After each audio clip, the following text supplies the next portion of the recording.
welcome to I24 News Sports Daily Magazine with all the latest scores and stories from around the world. We have golf action coming your way, as well as some NBA teams making their final preparations for the season just ahead. But we begin with football and another night of action in the Champions League with a huge match in the French capital. Paris Saint-Germain had a rather poor start to their season with only 3 victories in 9 matches so far in the French League and the Champions League, and rumors were that manager Laurent Blanc could be sacked if they lose to Barcelona in the Champions League, but it did not happen, even without their biggest star, injured Zlatan Ibrahimovic, and their captain Thiago Silva. PSG came out storming. The French champions won 3-2 and proved to everyone, but most of all to themselves, that they do belong to the top teams in Europe, and defender David Luiz, who scored his first goal for the Parisian club, was obviously delighted.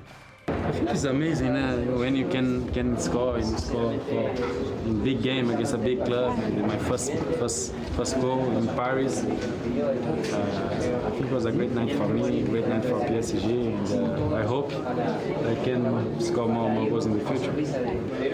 We did everything we could. We tried to attack and defend, but we lost. It is never enjoyable, but it happens. This victory, coming after some hard times, took a lot of pressure off PSG, and even the club's president, Nasser Al-Khalifi, knows this is more than just another win. I think it's the most beautiful win since we bought the club. You know, very happy about this win. You know, we won with our main 3 players missing: Zlatan, Thiago, Lavezzi. So the players have proved that they are big players also here. We have a lot of big players, and they proved that Barcelona, yes, it is the best team, but Paris Saint-Germain is coming in the way. In the night's other big match, Manchester City got into some deep trouble as they could not beat Roma at home.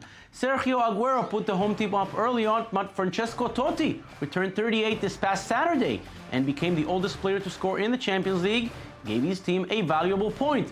The citizens now have only 1 point from 2 matches, and manager Manuel Pellegrini knows that his team should perform a lot better.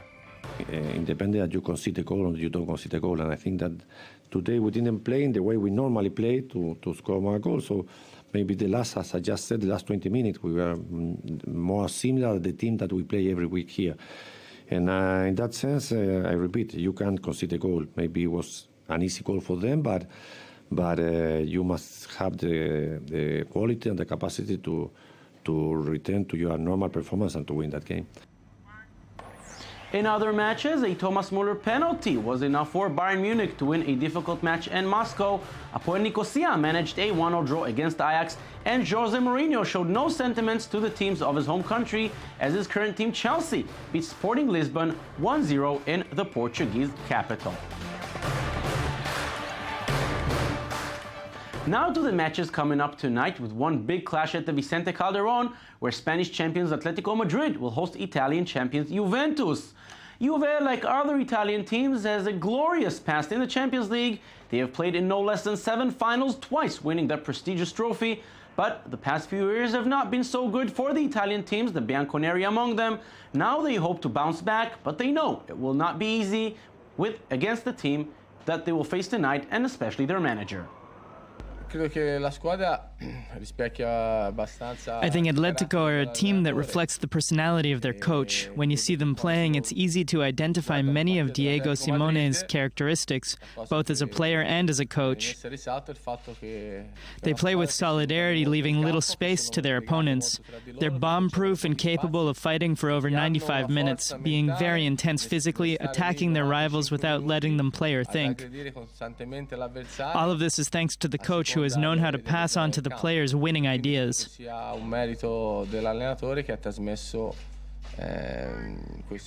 Allegri has great respect for Diego Simeone and his team, same as the Atletico Madrid manager, who knows there's a lot of talent on the other side, and he points out to the one man he has to watch out from. Carlos Tevez is an extraordinary player. The closer he is to goal, the better he plays. His short play is really hard to contain.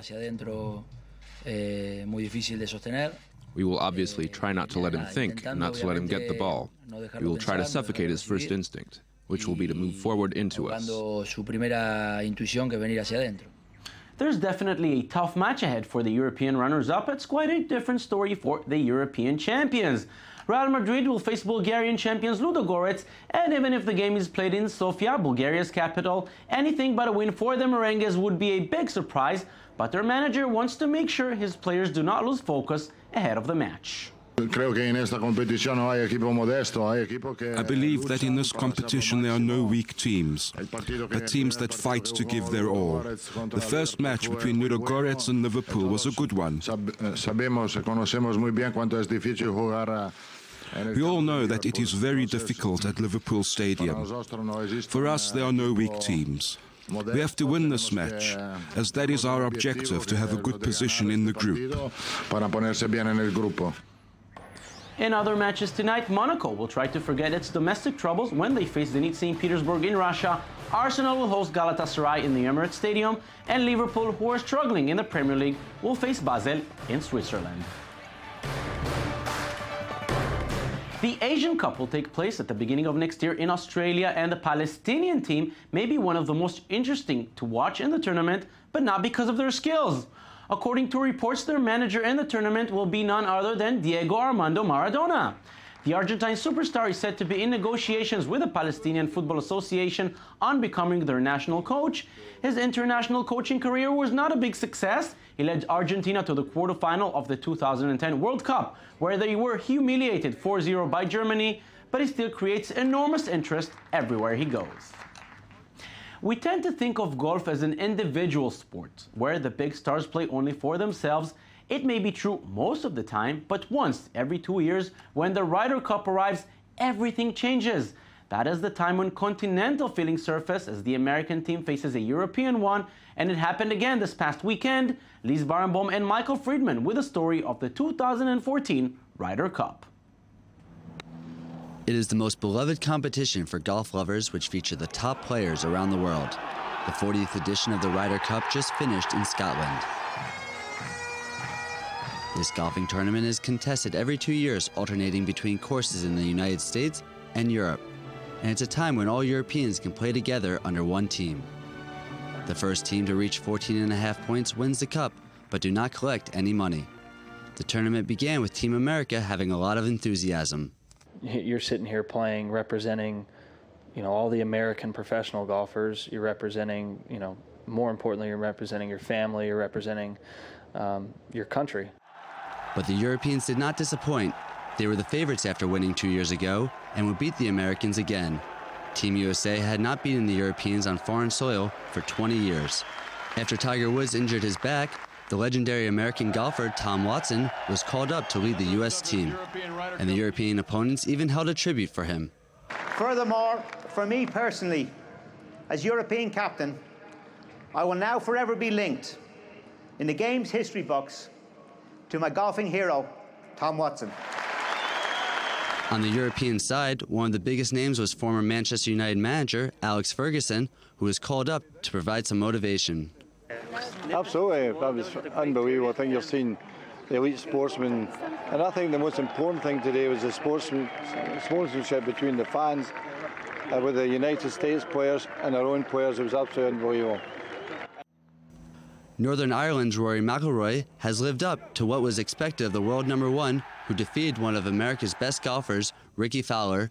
After 2 Grand Slam wins, Rory has had a remarkable season.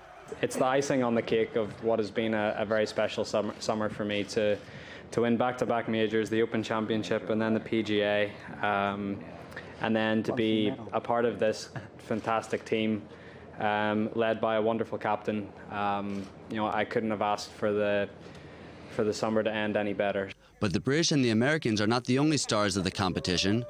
For the 3rd time, a Frenchman participated in the Ryder Cup. The 24-year-old Victor Dubuisson has been the spark for French golf. Yeah, this week it's been amazing. Playing with Graham, the 2 foursome, it was a dream for me, and I really tried to do my best. The United States still exceed European success with 25 cups versus 13 for Europe since the creation of the Ryder Cup.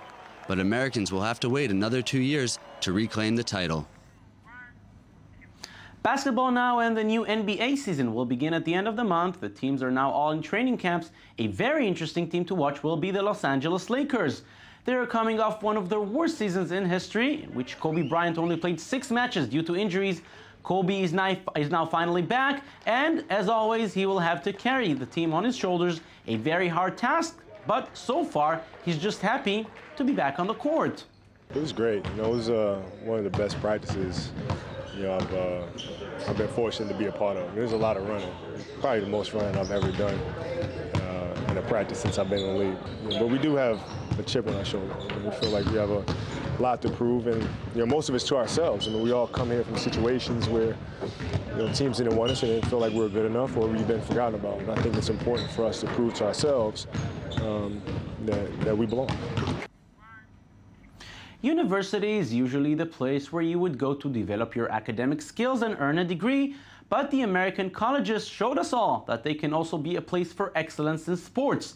Israeli institutes of higher education are following this path, and the best example is the Technion in the city of Haifa, which is one of the global leaders in technology research, and as Sasha Rubo and Michael Friedman tell us, is also a leading institution in the field of sports.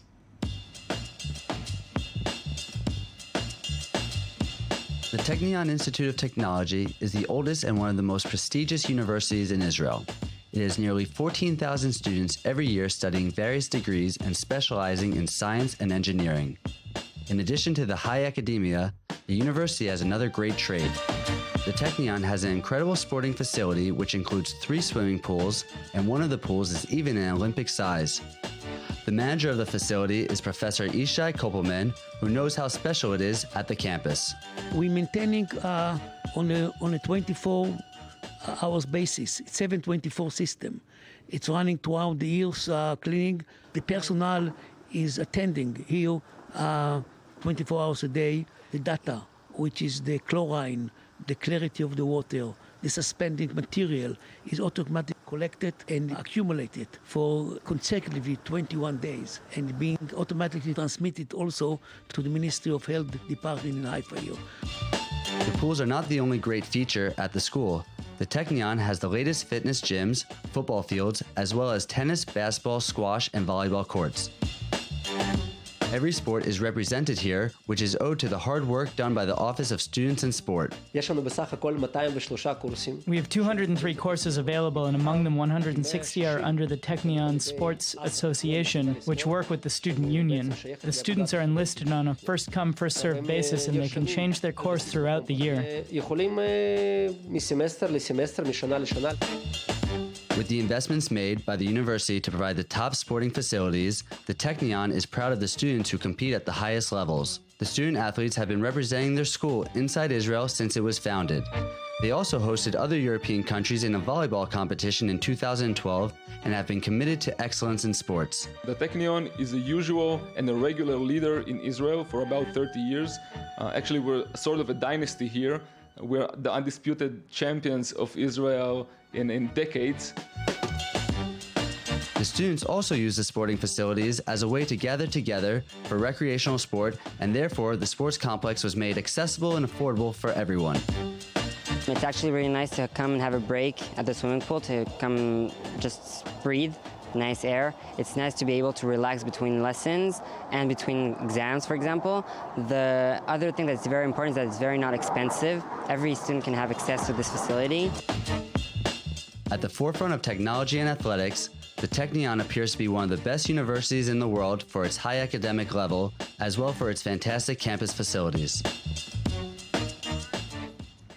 Brazil just hosted the World Cup. Despite the fears ahead of the tournament, it was a successful event, and now all eyes are on the next big international sports gathering, the 2016 Rio Olympics. And President Dilma Rousseff came to visit the Olympic Village, where many of the events will be held. Just like in the days leading up to the World Cup, concerns are being raised about construction delays, but the president and the organizers promise everything will be ready on time. Rousseff, who is facing elections this coming Sunday, also used the opportunity to promise she will set up a University of Sports in Rio. Time will tell if it will be really done or if it's just an election promise. And we'll finish our show in California, where the 6th annual Surf City Dog Competition was held this week.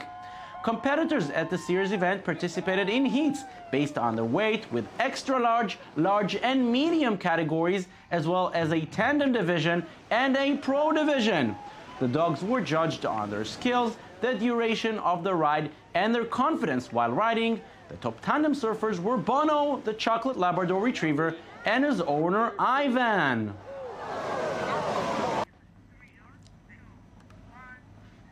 Congratulations, Bono and Ivan. That's it for this edition. Join us again tomorrow for our latest in the world of sports. And don't forget, you can watch this and every other show on our website at i24news.tv. We're also on Facebook and on Twitter. Thank you for watching. See you tomorrow.